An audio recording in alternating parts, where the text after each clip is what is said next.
과거에 우리는 어떤 사람으로부터 상처를 입을 수 있습니다. 그리고 어떤 사고를 만났을 때 또 상처가 우리 속에 남기도 합니다. 그런데 가끔 가다가 그 상처를 딛고 일어나 그것을 도약의 기회로 삼아 멋지게 사는 사람들이 있기도 합니다. 그 사람 중에 한 사람이 오늘 여러분이 성경에서 읽었던 사람입니다. 우리 교회에서 쓰는 이 책을 성경이라고 하는데, 이 성경을 딱 열자마자 첫 번째 책을 창세기라고 부릅니다. 이 창세기에 요셉이라고 하는 인물이 나와요.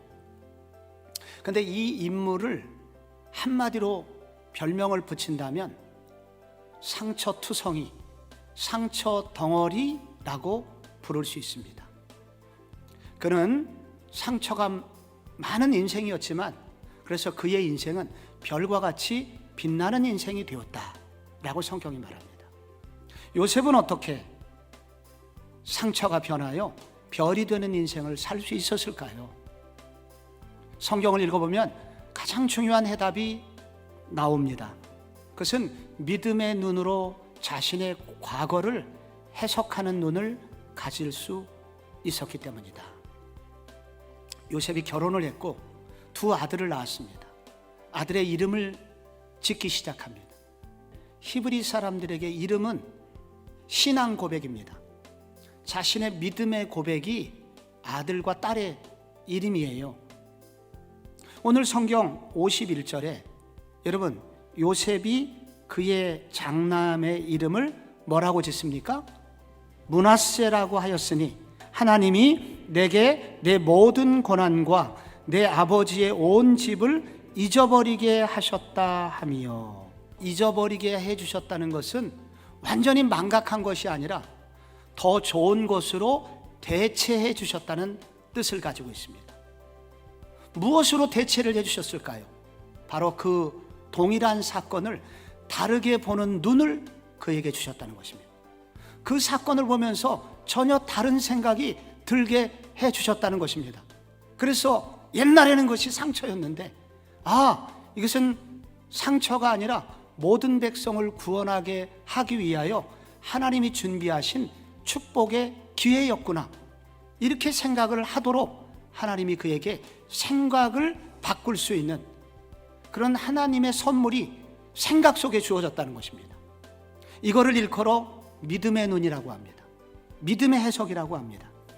요셉은 이 믿음의 눈이 생기면서, 믿음의 생각을 하게 되면서 하나님이 내 인생을 새롭게 만드시기 위해서 주신 일이라는 믿음의 관점으로, 하나님의 인도하심의 관점으로 자신의 과거를 해석하게 되자 그는 새로운 삶을, 과거에 붙들리지 않는 삶, 그리고 트라우마로 고통당하지 않는 삶을 그는 살기 시작합니다. 여러분, 이런 요셉을 한번 만나보고 싶은 생각이 안 드세요? 이 요셉을 저도 한번 만나보고 싶은 사람입니다. 근데 성경은 여기서 끝나질 않습니다. 성경은 요셉보다 훨씬 더 큰 사람이 있다고 한 사람을 더 소개하고 있습니다. 하나님은 예수를 돌아가시게 했을 뿐만 아니라 3일 후에 그분을 다시 살려주십니다. 그걸 부활이라고 그래요. 그래서 그 예수가 새로운 이제 몸을 입고 이 땅과 온 우주를 다스리시는 분이 되셨는데, 매우 신기한 건 뭐냐면 그분이 새로운 몸을 입고 부활하셨을 때에도 그분의 오른손, 왼손의 대못은, 상처는 그대로 가지고 계셨어요. 그리고 그분이 창에 허리가 찔렸던 그 자리도 그대로 가지고 계셨어요. 왜 그러셨을까요?